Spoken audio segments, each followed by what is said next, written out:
Bercerita tentang sepasang suami istri yang baru saja pindah rumah di daerah tak berpenghuni. Mereka menempati rumah itu dengan maksud untuk mendapatkan inspirasi dalam berkarya. Dan rencananya mereka tidak akan lama menempati rumah tersebut. Matt sang suami adalah pelukis, sedangkan Kate sang istri merupakan penulis dan penerjemah. Meskipun sudah lama menggeluti dunia seniman sebagai profesi pekerjaan mereka, namun keadaan ekonomi mereka sangatlah tidak baik. Matt masih mencari ide segar untuk membuat karya terbaiknya. Sedangkan Kate sedang fokus untuk menikmati waktu rehatnya dalam pekerjaannya. Meskipun kehidupan mereka sedang dalam keadaan serba kekurangan, namun mereka tak henti-hentinya saling menyemangati satu sama lain. Seperti ketika Matt sedang mencari ide untuk lukisannya, Kate selalu ada memberikan saran untuknya. Sebaliknya, ketika Kate sedang capek mengurus rumah tangga ini, Matt siap selalu membantunya. Suatu hari, sewaktu bersih-bersih, Matt melihat benda aneh di benda-benda yang ia buang di halaman rumahnya. Kemudian ia juga menemukan sebuah sobekan plastik di permukaan tembok rumahnya.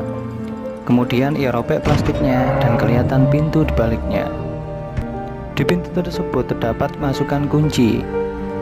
Ia pun kembali ke halaman untuk mencocokkan benda aneh tadi dengan pintu itu. Dan ternyata ada ruangan misterius di dalamnya.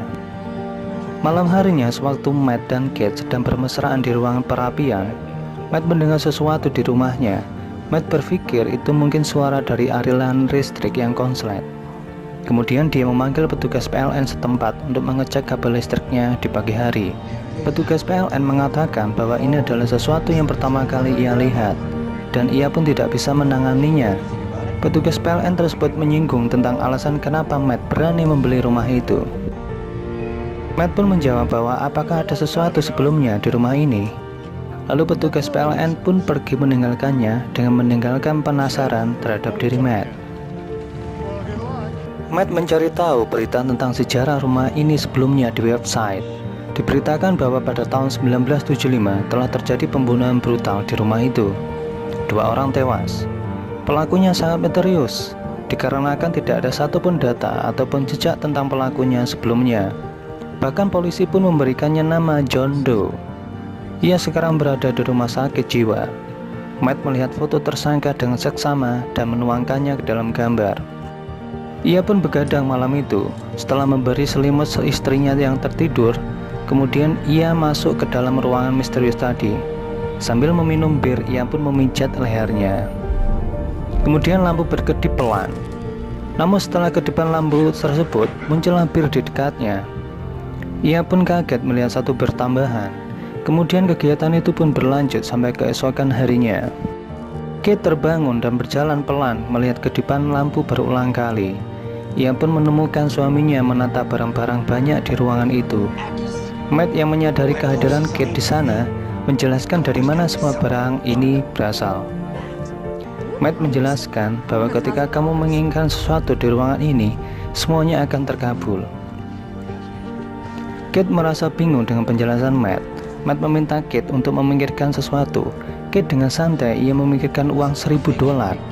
Lampu pun berkedip pelan. Matt mencari keberadaan uang itu.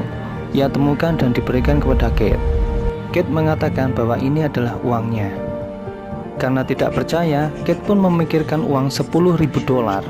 Dalam satu kedipan lampu, uang tersebut tercipta di ruangan itu. Beberapa menit kemudian, mereka pun menikmati keinginan mereka tersebut. Mereka meminta apapun yang diinginkan. Mereka pun berpesta selama berhari-hari.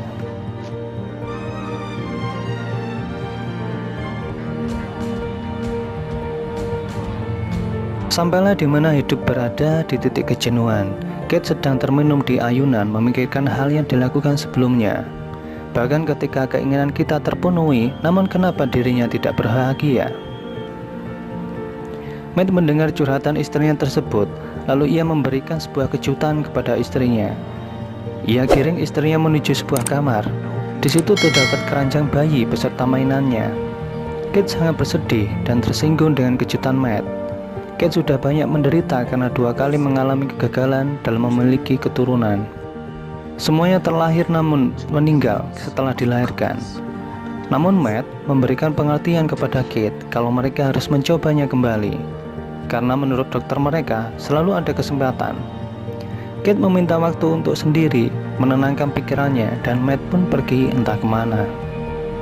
Sewaktu Matt kembali, Kate sedang bersama seorang bayi di kasur kamarnya. Matt menanyakan hal itu kepadanya. Ia sangat marah dan kaget ketika istrinya mengatakan bahwa itu adalah keinginannya ketika berada di ruangan itu. Matt sangat tidak menyukai kehadiran bayi itu. Ia menganggapnya bahwa ia adalah khayalan. Matt meminta Kate untuk membawa bayi itu ke dalam ruangan untuk dihilangkan. Kate sangat terpukul mendengar ucapan suaminya. Dengan berat hati, ia pun menuruti perintahnya. Namun ketika sudah berada di ruangan, bayi itu menangis keras, membuat keduanya mengurungkan niatan awalnya. Kemudian dirawatlah bayi itu dan diberi nama Shane. Namun Matt masih tidak menyukainya. Matt masih penasaran dengan pelaku pembunuhan berantai. Ia buka kembali website berita. Ia perhatikan dan sesama salah satu gambarnya. Dari gambar itu tertulis jelas bahwa alasan John Doe melakukannya karena pengaruh dari ruangan itu. Matt meyakini bahwa maksud John Doe dengan ruangan itu adalah ruangan yang berada di rumahnya. Lantas ia pergi untuk mengunjungi rumah sakit tempat John Doe ditahan, dan ia mengambil beberapa ribu dolar untuk kebutuhan dalam perjalanannya. Sesampainya di sana, ia sempat mengobrol dengan penjaga ruang tahanan. Matt diberitahu bahwa hanya dia satu-satunya orang yang menjenguk John Doe sampai saat ini. Tanpa basa-basi, mereka berbincang tentang ruangan di rumahnya. John menyarankan untuk meninggalkan rumah itu selamanya, karena itu tidak seperti yang dia pikirkan. Jika kau terus bergantung dengannya selamanya, kamu akan terjebak dan tidak akan pernah bisa keluar. John juga bilang bahwa satu-satunya yang paling berbahaya dari seseorang yang tidak bisa mendapatkan apa yang mereka inginkan adalah orang yang bisa mendapatkan apa yang mereka inginkan. Matt kembali pulang menyisakan rasa penasaran dengan ucapan John tersebut. Ia mampir ke pom bensin.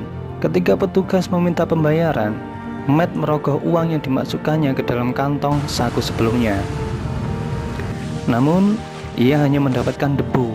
Ia pun dengan cepat sampai ke rumah dan mengambil beberapa uang lalu melemparkannya keluar lewat jendela. Anehnya, semuanya menjadi debu. Begitu juga dengan benda-benda lainnya, termasuk beberapa lukisan yang ia minta dari ruangan itu. Selanjutnya, Matt melampiaskan emosinya dengan memukul tembok rumahnya dengan palu. Ia mendapati tumpukan kabel yang rumit sekali untuk diurai di sepanjang rumahnya. Kemudian ia menemukan gambar aneh mirip sebuah denah di dinding. Kemudian sang istri ingin mengajak Shane berjalan-jalan keluar rumah. Matt sempat melarangnya, namun karena bersikeras akhirnya ia membiarkannya. Shane tersebut menangis keras sambil kulitnya mengelupas. Ia pun ditolong Matt untuk dibawa masuk ke rumah kembali, dan Shane kini berubah menjadi bocah berumur 10 tahun.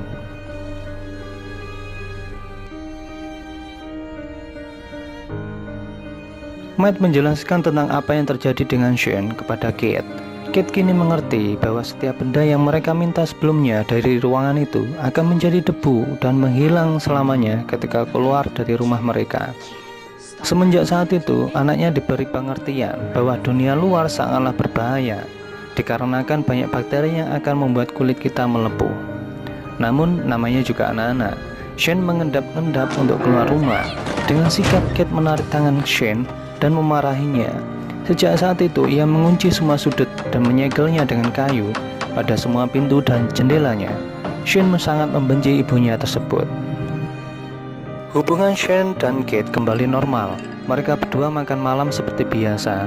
Kate sangat tidak suka dengan sikap Shane yang ketika makan, giginya mengeluarkan bunyi seperti makan es yang digiling. Keesokan paginya, Shane sedang bermain mainan bola salju di tempat kerja ayahnya.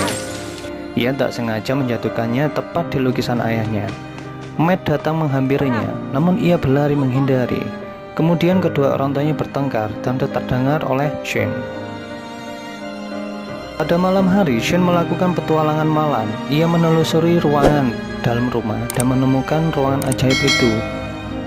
Karena tidak dikunci, ia pun bisa masuk ke dalamnya.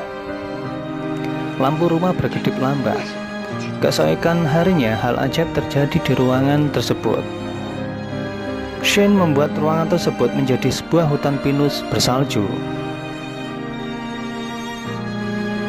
Sangat mengesankan untuk imajinasi anak umur 10 tahun. Matt semakin membenci Shane dan menyeretnya keluar dari ruangan dan menguncinya kembali. Sementara itu ada panggilan telepon dan Shane yang mengangkatnya. Kemudian Matt mengambil telepon itu dan berbicara dengannya. Rupanya panggilan tersebut berasal dari John Doe. Kemudian John Doe menjelaskan bahwa setiap benda yang diciptakan akan musnah jika keluar dari rumah. Namun jika benda itu adalah manusia, hal itu tidak akan terjadi. Karena menurut teori dalam film ini, jika manusia ingin hidup bebas, maka Tuhan harus menghilang. Di sini Tuhannya adalah Kate, sedangkan ciptaannya adalah Shane. Sebelum Tuhan menghilangkan ciptaannya, maka ciptaannya harus menghilangkan Tuhan. John Doe menutup teleponnya.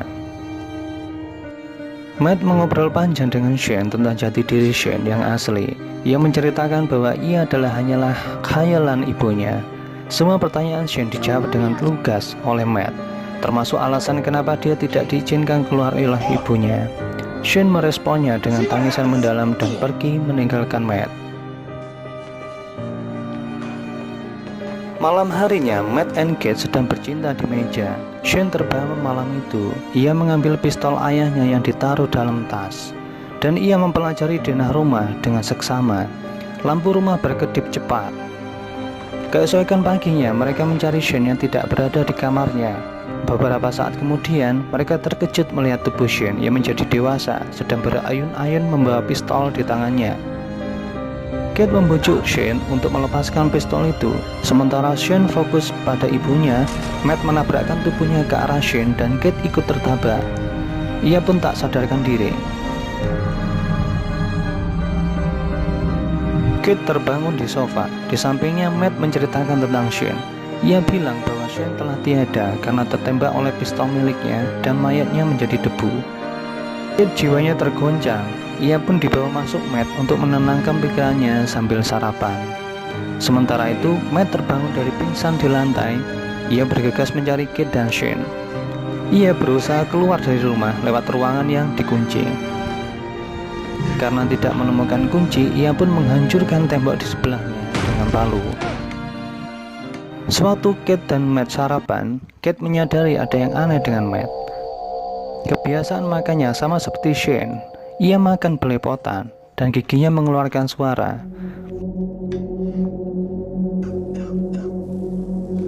Sementara itu, Matt berusaha dengan keras melewati kabel dan berhasil keluar. Ia pun berlari melewati pepohonan ciptaan Shane yang ribuan itu. Di lain adegan, Matt berusaha mencium Kate, namun ditendang olehnya sampai terjatuh. Terjadilah aksi kejar-kejaran di antara mereka. Namun Matt membuatnya pingsan dan memperkosanya.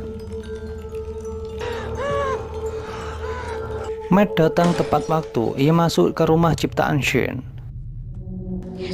Kemudian mereka bertiga saling bertemu. Timbullah perasaan adu domba antara Matt yang asli dan yang palsu.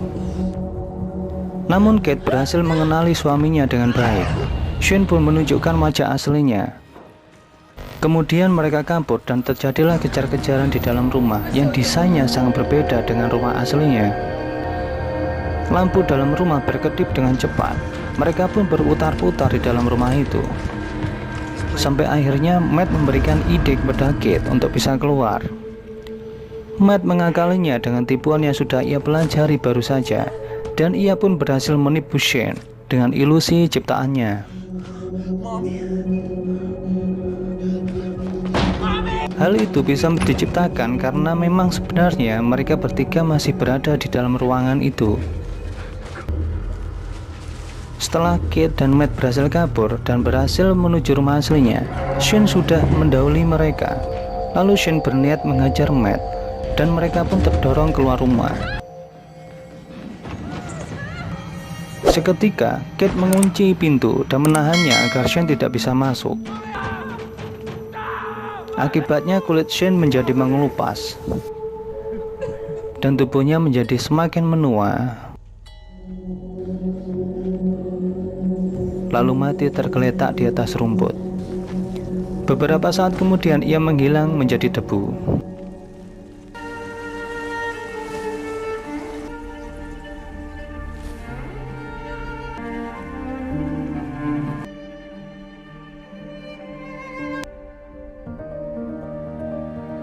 Satu bulan kemudian, Matt dan Kate menginap di motel.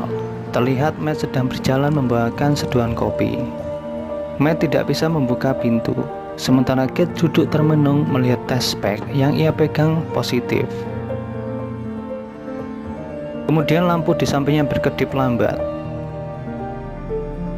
Film berakhir membuat penonton menerka kejadian setelahnya.